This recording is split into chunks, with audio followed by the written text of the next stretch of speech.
Boleh tahu nggak sih dok angkanya berapa sih per tahun kasus?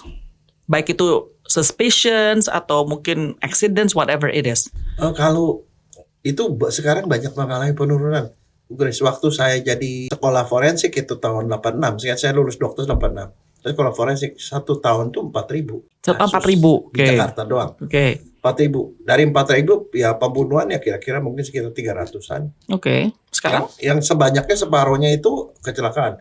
Kalau sekarang merosot jauh. Di mana nih, angkat atas atau ke bawahnya? Semuanya? Semuanya. Oh, oke. Semuanya turun jauh. Sehingga ya saya nggak tahu tuh, tapi kemungkinan karena kasusnya tersebar. Tapi bisa jadi penjahatnya makin pintar juga bisa. Itu saya mau tanya tuh. Saya mau tanya apa banyak show soalnya banyak CSI gitu kan.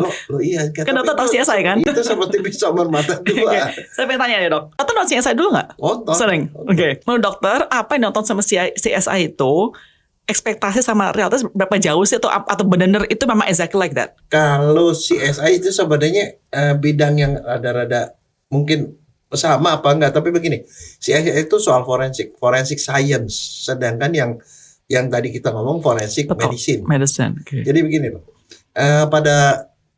dalam satu kasus hukum itu kan yang namanya orang hukum itu cuma ngerti hukum, dia nggak ngerti yang lain. Misalnya contoh, ada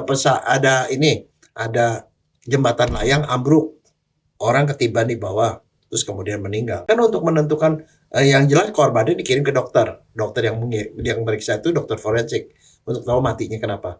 Tapi bahwa jembatan runtuh itu kan yang masih tahu kan orang ahli insinyur kan, maka dicarilah engineering forensik. Jadi orang insinyur yang memanfaatkan ilmunya untuk pembuktian itu betul nggak dia konstruksinya segala macam. Misalnya contoh, kita belum lama kemarin ada kasus ada orang gitu disiram air keras. Korbannya dokter yang periksa, tapi apakah itu air keras apa enggak orang kimia kan, namanya kimia forensik.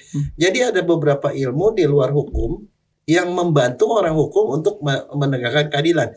Nah itu namanya ilmu forensik. Jadi ilmu forensik itu banyak, ada kedokteran forensik, ada fisika forensik, kimia forensik, ada psikologi forensik, ada akuntan forensik untuk memeriksa. Nah ini semua itu tergabung dalam forensic sciences. Kedokteran ini kenapa lebih terekspos karena ini menyangkut manusia biasanya nilai beritanya lebih gitu.